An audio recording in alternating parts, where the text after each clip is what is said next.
Good afternoon and welcome to the Finance and Performance Policy Committee. Thank you for attending and welcome to this meeting. The meeting today is open to the public. The meeting will be webcast and the recording will also be available for people to view later through the Council's website. It is also possible that Sheffield Live TV will record and broadcast this meeting. Please can I request mobile telephone phones and other such equipment is switched to silent mode so that not to disturb the conduct of the meeting. There is no fire test planned for today. If there is an emergency evacuation, please take instructions from the Town Hall staff. There are no items which require the exclusion of public and press. For the benefit of the webcast, please can each Finance Performance Policy Committee member introduce themselves. So I'll start with Elle. Good afternoon, colleagues. Councillor Eldard from Castle. Councillor Gareth Slater, Southey. Councillor Glynis, Chapman, Mosborough. Councillor Mike Levery, West Ecclesfield and Vice Chair of the Committee. Thank you very much. Item 1, apologies for absence. We have apologies from Councillor Terry Fox, Councillor Abdul Qayyum and Councillor Martin Phipps. Item 2, exclusion. And Councillor Shafak Mohammed. There are no items which require the exclusion of public and press for today's meeting.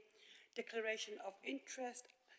Do members wish to declare any interest in any of the items of business today? No, there are no declarations of interest. Thank you very much. Minutes of previous meeting. This is item number 4. You can find this on page 11 of the agenda pack. Are members okay to approve as a correct record? Yeah. Thank you very much. Item number 5, public questions and petition. We have received 3 written questions on the Finance Performance Policy Committee's remit, for which written answers were provided and published on the committee's webpage. We also have a supplementary question today.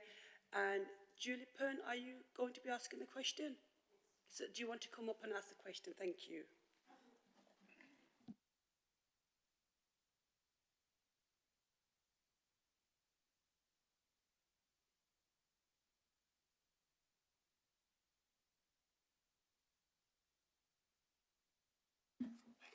Okay. Yes, I'm reading the question on behalf of Peter Jones. He's unwell, so wasn't able to come. So just before I start, the ICCA referred to as the International Criminal Court Act of 2001, which incorporates the Rome Statute into international law, domestic law. The ICCA is domestic law and covers all ways in which the UK, its institutions and citizens may be complicit, directly or as accessory, in genocide anywhere in the world. This includes investments, trade or financial dealings with the Israeli state, or with companies and organisations conducting or abetting Israeli war crimes in Gaza and the West Bank. In that context, Sheffield City Council has a duty to follow heightened due diligence procedures in order to ensure that none of its business at any level is enabling, supporting or aiding these crimes. Can the committee therefore give an undertaking to conduct transparently such legally required due diligence and to make public its findings and any recommendations or actions which may follow from this process? Thank you. So, you know, we're watching people starving to death as we speak, and we all have a duty to prevent genocide. Thank you. Thank you very much, Julie, for your question. We will provide a written response within 10 days, but we are also now working on the ethical procurement policy, and we will be bringing an interim report here on the Finance Committee in June. It's a cross-party members working group looking at making sure that we are able to address, you know, a lot of the points that you have raised in your questions today. So thank you very much. Item number 6 is members' questions, and they were received by Glynis Chapman. You've received a written response for your questions. But in terms of, I'd just like to say in terms of direct debit, so for people who may not know, there was a letter that was written that went to residents about the council tax, about direct debit, and most residents received the letter after the deadline. For future, we'll make sure that there isn't any deadlines on the letter, because there is a deadline. People can apply to sign up for a direct debit any time of the year. So, you know, for future reference, we'll make sure that there's no dates attached to any of the letters, and we do apologise for that mistake that was on the letter. Moving on to item number 7, which is a work programme. Fiona is off sick today, and thank you, Amanda, for stepping in very quickly. As you can see, we don't have a lot on the agenda on the work programme, and that's because we will be putting in more projects for the future municipal year. Today is the last meeting of this year. We are planning a away day for members of the Finance and Performance Committee, so everybody has input on the work programme, what would they like to see on there. So that's a work in progress. I think Democratic Services will be picking that up, because that recommendation came from the Governance Committee, but we had already discussed this previously at a pre-brief. On there, for the June meeting, we have got a report coming, an interim report on the ethical procurement policy. But like I was just saying earlier, there is a cross-party members work group now looking at this and making sure that we are able to consult on it more widely. So an interim report hopefully should be ready to come into June, and after that it will be sent out to consultation to refine it further. Is there any questions on the work programme? Thank you very much. So, yep, Councillor Dodd. Thanks, and with particular regard to the colleagues who asked the question, who sadly now left, but I think it would be helpful if in that interim report we could spell out quite clearly the kind of timeline and engagement plan that we've got for the wider report. I know that there's some reference to it given in the work plan and some groups are named, etc., but it's been a bit challenging getting us to this point. We'd hoped that we'd have something for this April-May meeting, and we haven't.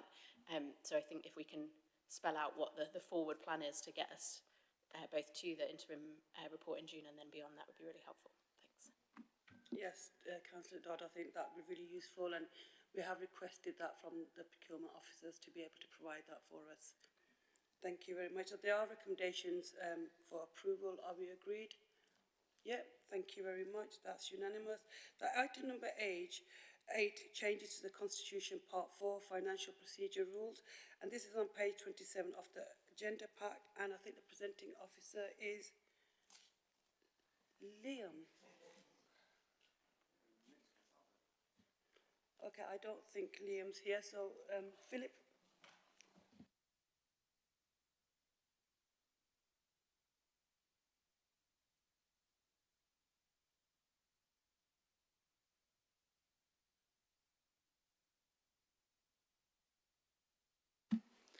Thank you, Chair. Thank you, Committee. Good afternoon. So this report sets out the annual changes to the finance regulations.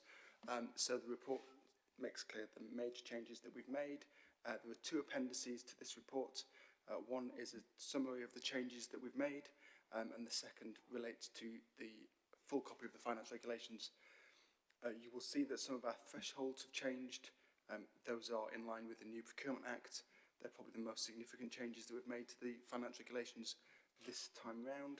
I'm happy to take any questions that you might have. Thank you, Philip. Is there any questions or comments for Philip? Councillor Slater.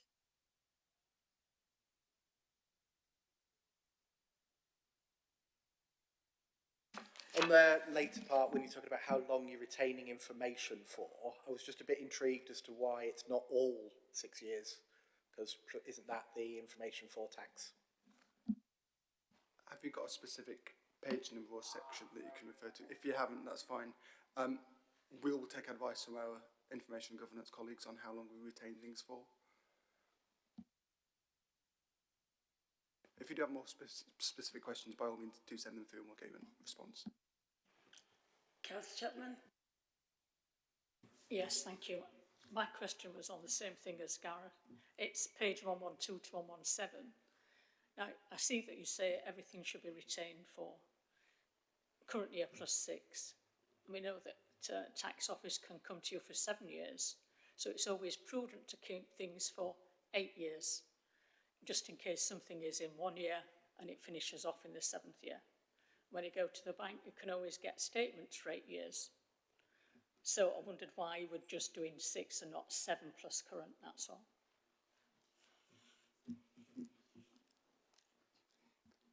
We will go back and review that. Thank you. There is any further... Oh, Councillor Dodd.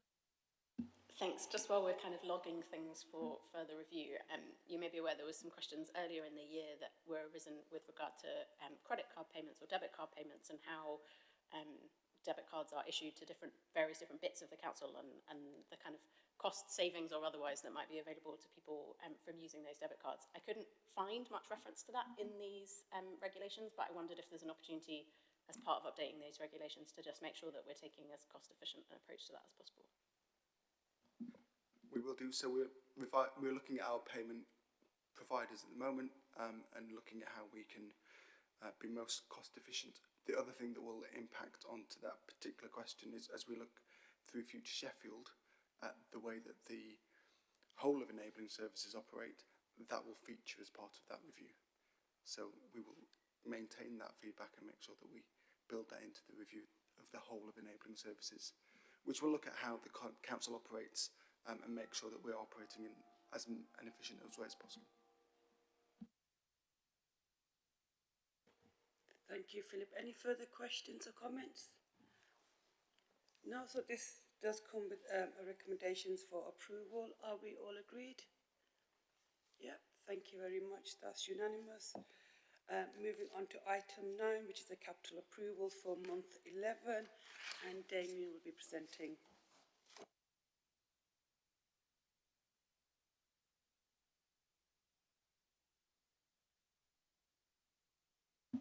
Yeah, thank you, Chair. Thank you, members. I'm presenting the proposed amendments various to the capital programme for month 11 of 24-25.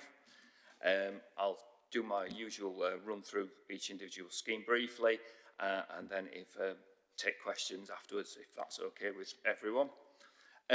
Under Transport, Regen and Climate Change, there's been a revised feasibility work to be done regarding the Attercliffe cycle parking. There's a change in approach to this scheme. There was initially going to be a cycle hub similar to the one in the town centre and the train station. A review has concluded that providing increased cycle parking and place making would be a better option. In terms of a cycle hub in a building, there would have been an ongoing revenue commitment to lease a property because there was no prospect of being able to construct something with capital funding. And further market testing had suggested that there would be a lack of demand for that sort of facility in the area. The Loxley and Walkley 20-mile-an-hour zone is moving on to its delivery phase, so that it's increasing the budget in order to be able to deliver that particular scheme. The Safer Roads A625 scheme is a central government funded project. We've received Safer Roads funding to implement a series of improvements on the A625 corridor going out of the south of Sheffield.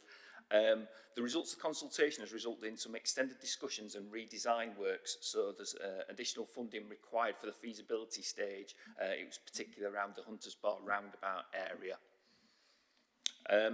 Under Communities, Parks and Leisure, we are seeking for initial approval of 30k of secured funds required to resurface the bowling green at Woodhouse West. We've got currently a bid by the members of the bowling club for a further £20,000 to make up what will be required as a £50,000 budget. The reason we're bringing this forward now, this 30k, is that once that 20k is then confirmed, hopefully, it's the direct to variation under the final financial regulations to approve the remainder of the budget, so we'd be able to progress very quickly, and that's obviously the aim for the bowling club. There are feasibility works to be undergone at Greniside Playground. Particularly, it's been broken down to a couple of phases. This is to address phase 1, which is the toddler area and the lower part of the playground. In Holmes End Park, there's around 10k to be implemented for feasibility on a circular path around that park. There's been quite a few improvements undertaken. There've been some tennis courts done at Holmes End, but now looking at putting a circular path around there because it does get boggy in areas, but just to try and put a circular walking around that to improve health and well-being. Also looking to upgrade the cricket net facilities at Mount Pleasant so that the nets particularly are improved to increase safety for that particular activity. Work had been undertaken at Forge Dam to improve the pond there, identified an old original sluice gate that was in the dam. That's been leaking, which has been causing issues. So we're looking at repairing that now, not to put into working order, but just to prevent the leaks. The issue of silting has been dealt with further upstream as part of the original works. So it's just a case of needing to seal off this particular sluice gate now, and that's what this funding should enable us to do. On the housing programme, we're looking to acquire 40 new homes, a mixture of 2, 3 and 4 beds. Out of there's 210 being built in total by the Sheffield Housing Company on this site. We're looking to have 26 for rent and 14 for shared ownership. We're acquiring these at market value so that we know there won't be an issue particularly with loss on right to buy. And it's around 10.3 million to secure those 40 new homes as part of the stock increase programme. It's also just over 10 million we're implementing on a fire safety programme. A lot of this will be around new fire doors in council housing properties. We've got a 4-year contract that we're putting in place.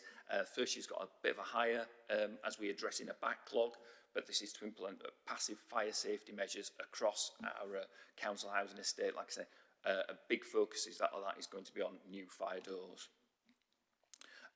Also putting in the budget for the 25-26 stair lifts contract for our council housing. We've got a statutory duty to provide adaptations for people to allow them to remain in their homes, and this is to put in around 600k to put the next year, initial year of a contract we've got with a provider to allow us to put those provisions in place. The Daresbury and Berners new build scheme has finally come to a conclusion. It does require some final costs that weren't able to be contained within the contingency. Those have been around some AME fees that were thought weren't going to be required by the project a couple of years ago, but have actually been required in terms of highways works. And then there's been some additional planting and landscaping works that have been required as part of the ecological management plan. And also a couple of gardens saw some unforeseen flooding issues, so there's been work to rectify for those. In terms of our move on provision that we've provided, there's going to be an additional 140k. There have been issues with Northern Power Grid and establishing legal rights and easements across the site in order to be able to connect these properties up to the grid. Since the publication of these papers, I've had feedback today that those issues have been resolved. There's been a lessons learned session held with Northern Power Grid that should hopefully lead to us working more collaboratively with them in future to avoid similar issues on this site, on similar implication where we need to put in new power grid connections onto new build properties. Also, we're just going to reduce the revenue contribution to capital by about 660k for the Glynis Valley Master Plan. That's to accommodate the revenue elements of that plan. So that's the staffing around the master planning development. Education, children and families, we're making a couple of grants to one to Brigantia Trust, which is going to provide us 2 12-place special educational needs integrated resources at Concord and Winkerbank schools. And then also a grant to Nexus Multi-Academy Trust. This is going to be a grant of around 105k. It's a capital contribution to what will be a total investment they're making of around 670k at the Enterprise Works, where they're taking on roughly 106 pupils from Sheffield, and this is post-16 special educational needs provision. So we're making a contribution towards the capital improvements required to make that facility suitable. At Mundella School, we're replacing boilers for the combined heat and power system on that site in order to make sure that they're functioning and fit for purpose. And under strategy and resources, we're putting in place an annual, renewing really our measured term contract for the resurfacing of non-adopted highways and paths. So in parks and cemeteries and other operational estates that aren't covered under the AMI contract, and this just gives us a route to market to be able to get works undertaken to resurface paths, prevent trip hazards, etc. Across other parts of our estate. Appendix 2 just covers the summary of the terms and conditions of the grants I spoke about to the 2 academy trusts for the educational integrated resources, and I think that's everything in there. Thank you very much, Damien. Councillor Slater. Sorry, wasn't expecting to be first there. Page 134. So this is more a sort of performance question. Presumably we set a target when we drew up this project saying we will have X number of 2-bed, X number of 3-bed and X number of 4-bed. How are we in relation to hitting that mix now? So what I was sort of saying, are we 10% towards our 2-bed target but 30% towards 4-bed? Is that some sort of information we could get hold of? Yeah, I mean, are you talking about on the overall stock increase programme? I think we may have, but in terms of the council housing stock, that'd be something I could take back and check with the council housing team. I think we may find that those targets move as new information comes in around what's required, but I can certainly take that one back and find out. Councillor Levery. Thanks, Chair. Page 126. This is the first time I've seen a joint 20-mile-an-hour scheme. Now, clearly the Loxley one was £40,000. So, how can a decision be made to bring another area in when we've already got a programme for 20-mile-an-hour schemes laid out going forward? And why was Walkley brought in?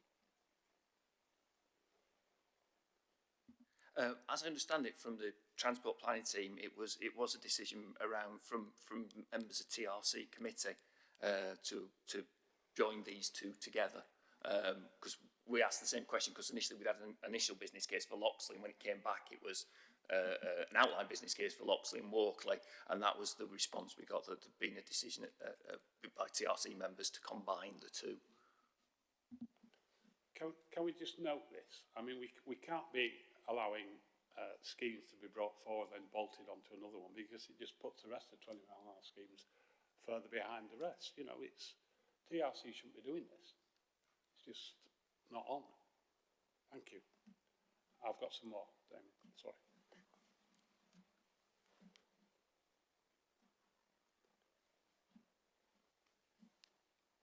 Okay, page 133, so this is the new build. Now, correct me if I'm wrong, but this is yet another £10 million scheme coming forward. Where are we in terms of the financial spend from the housing revenue account on schemes? Because they seem to be coming forward monthly now, another 10 million. I've no sense or feel for where we are and what the financial allocation is. Do you think we could have some explanation so we know what's coming forward in the future? Because this is, you know, these big spends are coming out, and we're not quite sure where we are in the scheme of things. Thank you.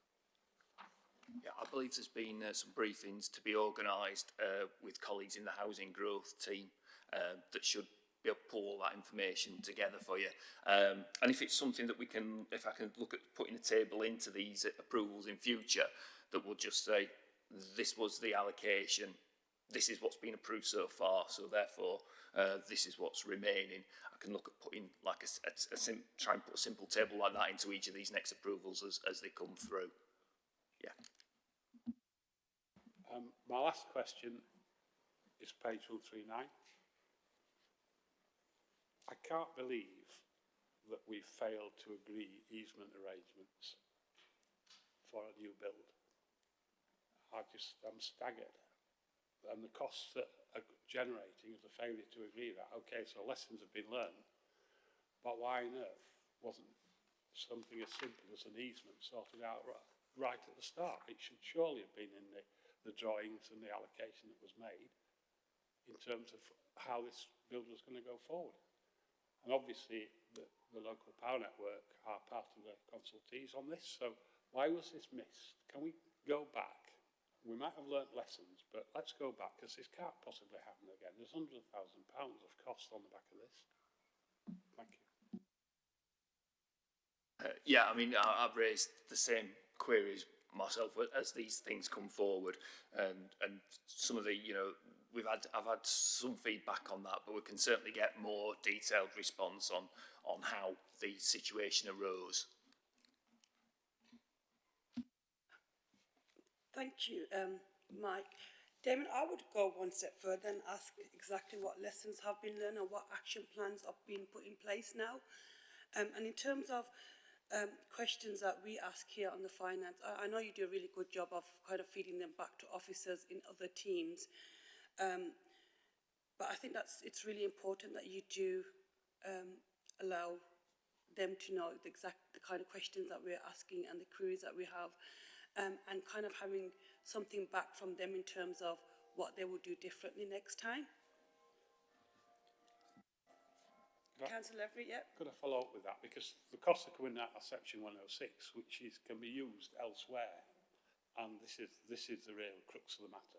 We shouldn't be losing section 106 money for a simple error as this. Councillor Chapman. Yes, thank you, Chair. Damon, page 138 and 139 for me. So on page 138, Desbury and Bairns, 73 units. Now, why are we picking up the extra costs of all landscaping? Was a flood risk assessment done to start with? And these properties with flooding, are they being let and people in them and getting gardens flooded? Or are they just waiting to be let? Don't know how many, who said 2 had got flooding in gardens. Were those properties let, already sold or let, and then people ending up with floods? Really, the planning shouldn't have happened if planning had been done right. There shouldn't have been any flooding. And page 139, once again, these properties, 6 properties now, 6 one-bed properties now costing over 300,000 each, and there's still nobody in them. It's a lot of money, and as they're part of the council support housing service, we probably won't get very much back for them either. It's just something that we're having to pay for, but we shouldn't be having properties empty for this length of time when there's a shortage. I must admit, I'm not aware of the lettings and how far, to what extent these properties have been let or not. I understand regarding the move on provision. I mean, we would be intending to, that we need to retain that anyway, because that is going to be part of our reducing homelessness. Like, it's a transitional sort of stepping stone, so they're not something that we'd ever be looking to move on or sell in any sort of way.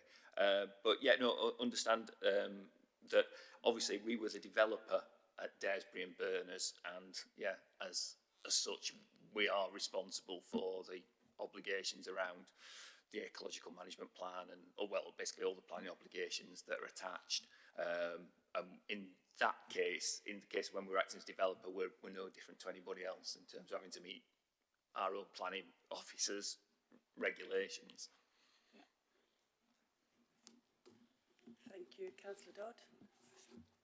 Thanks. Glynis, you might need to turn your microphone off. Thank you. Like colleagues, I've got quite a few questions, and I'll pick up the thread where we've started, if that's okay. On page 139, it's great to see that we've been investing in these 6 one-beds for move-on accommodation, really support, particularly carbon zero, etc., etc., etc. But like others, I can't help but notice that they've been ready to be used now for nearly 18 months, and that not only did we not spot the easement issues at the point of planning or at the point of build, but subsequent to them being finished, it's been another 18 months where we've not been able to resolve this. It may be you or it may be colleagues, Damien, what was it that caused us to lose out on the 24k grant from Homes England? I believe it was a timing issue in terms of having the properties complete and let, but I can double check that. I will double check with the team, but I think it's probably a case that they timed out because of the delays. And at what point in this entire cycle, but particularly the 18 months since we knew that this project was going to be delayed, have housing committee colleagues or housing trio or the housing chair been updated with the progress or delays in this issue? I note that this only says that it was last, the policy committee is merely that the allocation is part of the HRA business plan, but presumably at some point. Yeah, in terms of that, yeah, I'd have to check again with housing colleagues how often they're updating their trio and making sure that this is on briefings that they're receiving. But yeah, I can definitely check that and make sure that housing policy committee members are being kept informed. I would imagine they are. I can't imagine that something like this wouldn't have, would have slipped up under their radar. But I can find out. Thanks. That would be really helpful because I'm concerned that it was news to me, and in initial explorations with some of my colleagues, it appeared to be news to other people too. And I know that ward colleagues in this area have been trying to push for progress on this now for the best part of a year. And so I guess I'm wondering what more could we have done in that time, not recognising that sometimes this isn't something the officers are able to resolve by themselves. And it feels like it has been dragging on for quite a long time, and as colleagues have pointed out, at quite some considerable cost to us. I also wanted to pick up on the questions about Daresbury, and perhaps you've answered this in relation to Councillor Chapman's questions. I couldn't work out why things that were the requirement of a planning condition weren't already budgeted in the works. Why have we contracted someone to deliver something that doesn't meet the planning conditions? Again, I'll check, but I think potentially other elements may have overspent and taken more out of contingency than was expected, but I will go back and confirm, because obviously I have similar questions about that in terms of, yeah, they should have been built into the budget from the off. So it's whether something else has cost more than was expected and the contingency has been reduced so these couldn't be accommodated. So I will double check what the detail of the final costs on these are. Thanks. And then on the Attercliffe cycling, again, sorry, there's a theme to all my questions, which is kind of how did we get here rather than whether, given where we are, we're making the right decision. But on Attercliffe cycling, it sounds like you're suggesting that a feasibility study was done in the knowledge that no revenue funding was available for an option that would require revenue funding. And that confuses me. And I'm wondering what the difference would have been between the revenue funding required to deliver that model and the additional capital that they're now asking for to do further feasibility and design work on a different model. That the cost benefit isn't clear to me of why we're choosing one option over the other. So I've had some more feedback on this recently. The initial plan under the Leveling Up plan was to build something, and basically the funding we've received for Leveling Up is all capital. There is next to no revenue. So the ongoing commitments to if you were to lease a building for a length of time would be a revenue commitment, and we've not been provided with revenue funding. So they also could not identify a site to build on. So then they looked at an opportunity to lease, and like I say, financially that wouldn't work with the funding envelope we've got. Also understand there has been subsequently work done around the appetite for providing a similar sort of hub in that area, and the market testing was suggesting it wasn't the case, that it would be suitable. So basically the funding, the feasibility funding today has largely been around, oh, can we build something? No, that's not going to be possible. And so now it's sort of like changing that, with changing tack on it effectively, and saying now, well, what we can do is provide some parking, some cycle parking to a greater degree, and some improved landscaping on around the area, so making it largely on our own land as well, so not requiring permissions. And I think there's talk about what's been referred to as a mobility hub at the tram stop, which is again something I've just heard this morning. But I understand this has all been briefed to members of the Attercliffe Area Board. So I've had a report sent over to me because I asked, who's been involved and informed. So there has been a briefing to those people involved in that. So I think there's a couple of ward councillors on there. It's just that's as much as I know that members in the area have been involved and been told what was happening on the site. So, but in terms of yes, the investigation, it's like we do need to provide more cycle parking in that area as part of the Levelling Up grant that we've been given, and it's just the method by which we do this that's changed.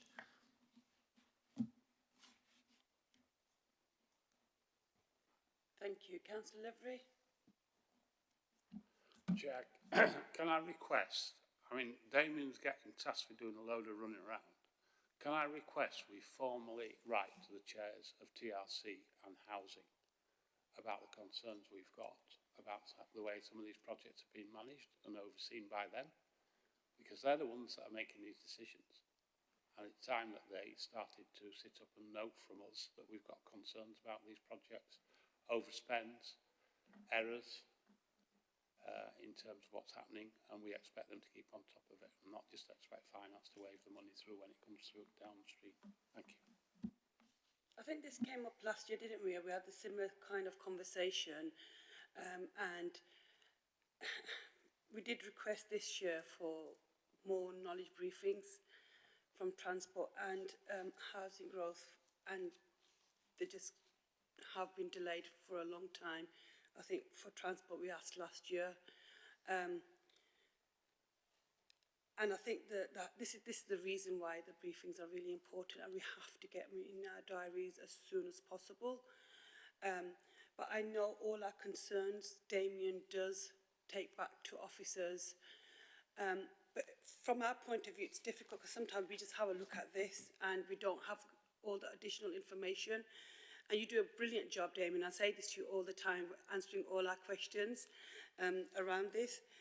But I think going forward, if there are concerns, as a finance committee, we are within our right to kind of postpone or not approve something because we just don't have enough information. And at the moment, I do work very closely with members, and we have lots of conversations, and when concerns are raised, we try to get the questions answered before it comes to finance briefing. And at pre-briefings, we ask all the similar questions, but at some points, for some projects, we're still not satisfied when it comes to us approving recommendations. And I think we do have to send a very strong message out to other finance chairs and committees in terms of the overspends that keep coming. And sometimes there is a good enough reason, and that's fine, but we need to know that, and it's really important that you do communicate, and I know you do, Damien, you go back and you tell them exactly what we're saying here on finance, but I think moving forward, there could be possibilities of us saying, look, we just don't have enough information at this point. We're not going to approve it until we get that information. I know, sorry, I was just going to say, I know Fiona, who's not here today, had asked me for who would be good, the best people to come and attend knowledge briefings. So I know she's looking to organise those, and she's asked me, to suggest the officers who would be most relevant to attend from the various committees. So I do know, obviously I've provided that to her, so hopefully that she's working on that now. Yeah, I mean, as far as we're concerned, Fiona has contacted other committees to ask for those briefings. It's just that we've not had any dates back. So we're doing everything that we can to get those knowledge briefings in our diaries, and I've been asking for them for quite a while now. I think we just need to make sure that other committees are able to organise them for us, because then when it comes to this stage, we do have a lot of that information beforehand. And housing growth, we've had lots of questions on that today, but we've not been able to have a knowledge briefing on that, and that's why it's so important that we are able to ask those questions in our knowledge briefings, because I know other committees may or may not discuss some of these projects into detail, and that's something that we don't know either. How much of an input do other members on committees have before projects get to our stage? I think at some point it might even be worth, you know, putting that information, like this was brought to this committee on a certain date and that's where it was approved, because for us it says it's been approved by, you know, other committees, and sometimes other committees may not have seen the project that we're being asked to approve here today. So we probably do need that clarification. Councillor Levery? Yeah, I'd like to support what you're saying, Chair. I think some of these committees need to understand that we're not going to continue to wave stuff through just because they've not done their job effectively in what they're doing. And things like, you know, the Walkley bolt-on business. We do have a programme for 20-mile-an-hour zones. It's there, it's fixed, and it's laid out. And we should not be just moving somebody across and bolting it into another one just to fund that through TRC. We should be funding in line with the programme. And similarly, with these early notification as an issue and could be costly, we should know, not brought and expect to wave it through last minute. Because I think we're getting to the time now where I'm going to be certainly looking hard now and saying, I'm not going to approve this. We don't see why Section 106 money should be used to bail this out. Let's start saying no. Thank you. Thank you very much. Councillor Dodd?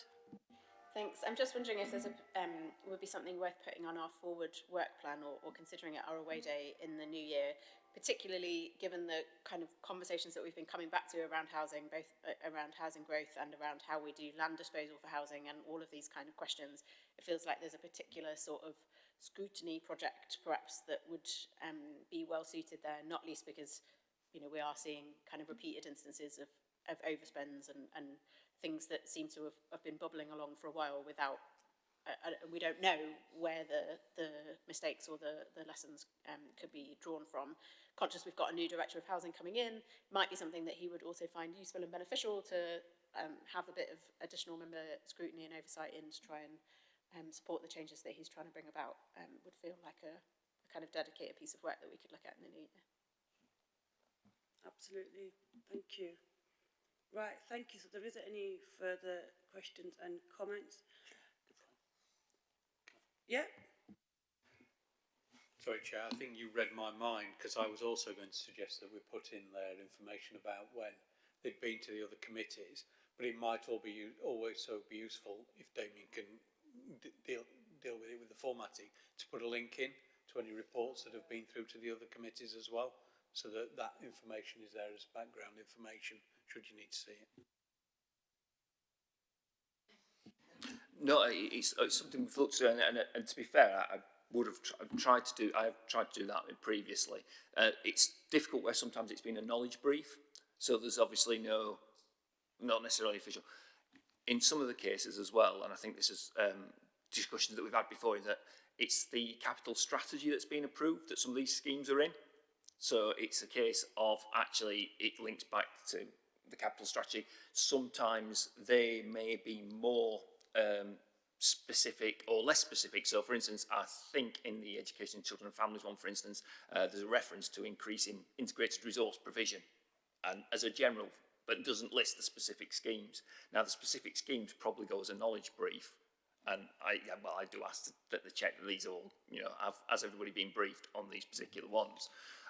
So there might be a reference to the capital strategy. I might not necessarily know which brief, the date of the brief, and there might not be, obviously there's not an official paper to link through to that. So it is just trying to knit it all together. And I am, like I say, I am obviously often reliant on the colleagues who are bringing business cases to me to confirm that they've undertaken the necessary briefings that they need to in order to be able to do that, and don't always have chance to check that they can send me the copy of the knowledge brief that's that relates. So again, I'm relying on colleagues confirming that, and we do still send out, obviously, prior to any agendas going out, we do still send round to all the committee chairs the list of what is going in relation to their committee. So in the same format that you see it here, that goes round to all committee chairs prior to these minutes being published or briefed at the pre-meeting. So we're doing everything I can, but we'll continue to do more to make sure that people understand that nothing should be coming here that's not been agreed and is part of an agreed programme of work. And at least members, the chairs of all committees should have seen what's in here before it's published, so that they can raise any issues. Councillor Levery.